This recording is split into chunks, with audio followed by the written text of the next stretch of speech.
पाचवीत शिकते. माझ्या शाळेचे नाव आहे जिल्हा परिषद केंद्रीय कन्या शाळा तारकळस, तालुका पूर्णा, जिल्हा परभणी. माझ्या प्रोजेक्टचे नाव आहे सेव्ह अर्थ म्हणजेच पृथ्वी वाचवा. नैसर्गिक साधन संपत्ती जपली नाही तर भविष्यातील पिढ्यांसाठी पृथ्वी जगालायक राहणार नाही.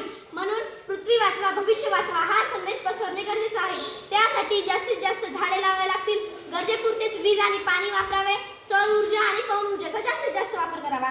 माझ्या प्रोजेक्टमध्ये हा लाकूड तोडा झाड कापतोय. झाड कापल्याने कार्बन डायऑक्साईड वाढून ऑक्सिजन कमी होत आहे. नंतर पक्षी आणि प्राण्यांचा पण आधार जाईल. नंतर ही गाडी याच्यातून धूर निघते, तो या माणसाच्या शरीरावरती ते धूर जाईल, त्याच्या शरीरावरती हानिकारक परिणाम होऊ शकतात. नंतर ह्या फॅक्टरीमधून धूर निघतो, याने वायू प्रदूषण होत आहे. नंतर ह्या फॅक्टरीमधले दूषित पाणी नदीत सोडल्यानंतर पाणी दूषित होत आहे. हे जर प्राण्यांनी जर पेले तर प्राण्यांना हानिकारकता पोहोचू शकते. आपली पृथ्वी अशी असली पाहिजे, कारण की याच्यामध्ये भरपूर सारे झाडे असल्याने ऑक्सिजनचा पुरवठा जास्तीत जास्त राहील व प्राण्यांना आणि पक्ष्यांना झाडांचा आधार पण मिळेल. भरपूर सारे झाडे लावणारी मुले, नंतर कचरा, ओला कचरा, सुका कचरा पण हा मुलगा वेगळा वेगळा टाकते. ही जी घरे आहेत ही सौर ऊर्जा आणि पवन ऊर्जा असतात. तुम्ही पाहू शकता, जेव्हा ही पवन ऊर्जा फिरते तेव्हा घरातले लाईट लागतात. धन्यवाद.